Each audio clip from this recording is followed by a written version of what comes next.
In the United States, our support for Israel is bipartisan, and that is how it should stay. Because over the last 3 years as President of the United States, I have kept my commitments to the State of Israel. At every crucial juncture, at every fork in the road, we have been there for Israel every single time. 4 years ago, I stood before you and said that Israel's security is sacrosanct. It is non-negotiable. That belief has guided my actions as president. The fact is, my administration's commitment to Israel's security has been unprecedented.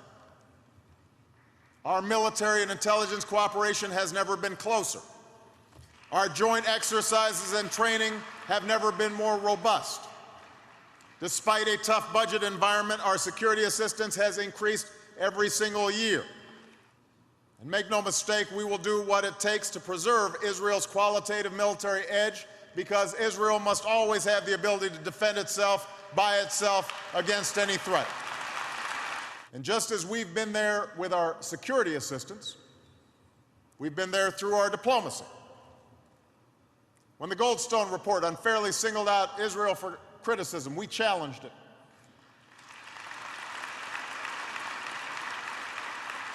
When Israel was isolated in the aftermath of the flotilla incident, we supported them.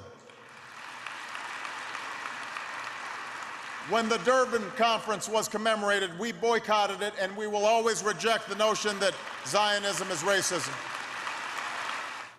When Israeli diplomats feared for their lives in Cairo, we intervened to save them. When there are efforts to boycott or divest from Israel, we will stand against them. And whenever an effort is made to delegitimize the State of Israel, my administration has opposed them.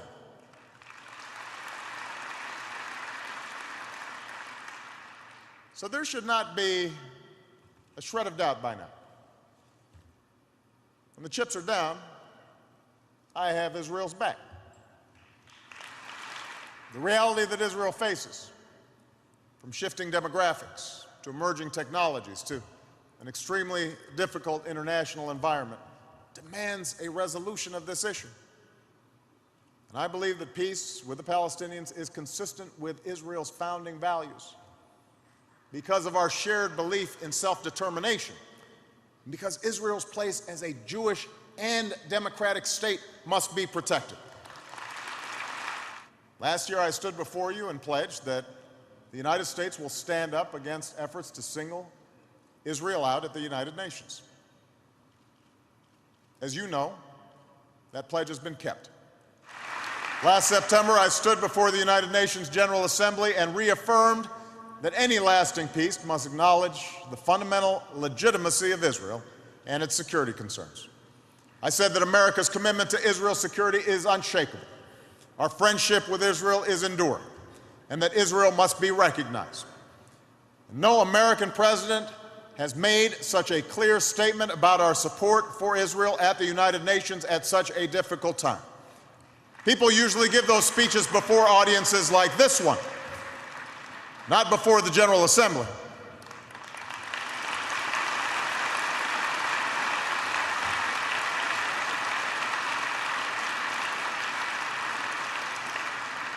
And I must say, there was not a lot of applause.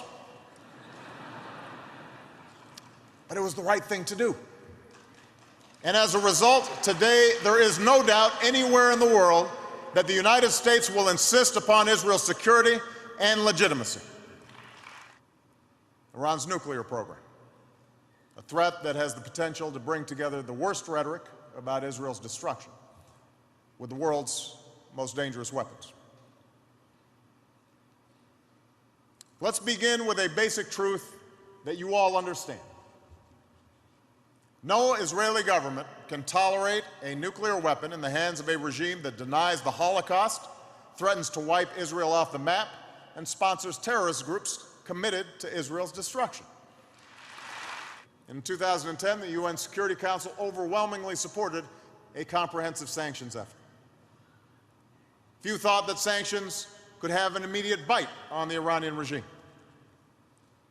They have, slowing the Iranian nuclear program and virtually grinding the Iranian economy to a halt in 2011. Many questioned whether we could hold our coalition together as we moved against Iran's central bank and oil exports. But our friends in Europe and Asia and elsewhere are joining us. And in 2012, the Iranian government faces the prospect of even more crippling sanctions. The United States and Israel both assess that Iran does not yet have a nuclear weapon, and we are exceedingly vigilant in monitoring their program. Now the international community has a responsibility to use the time and space that exists. Sanctions are continuing to increase. And this July, thanks to our diplomatic coordination, a European ban on Iranian oil imports will take hold. I have said that when it comes to preventing Iran from obtaining a nuclear weapon, I will take no options off the table. And I mean what I say.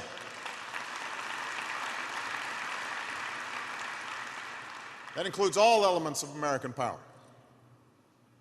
A political effort aimed at isolating Iran, a diplomatic effort to sustain our coalition and ensure that the Iranian program is monitored, an economic effort that imposes crippling sanctions, and yes, a military effort to be prepared for any contingency.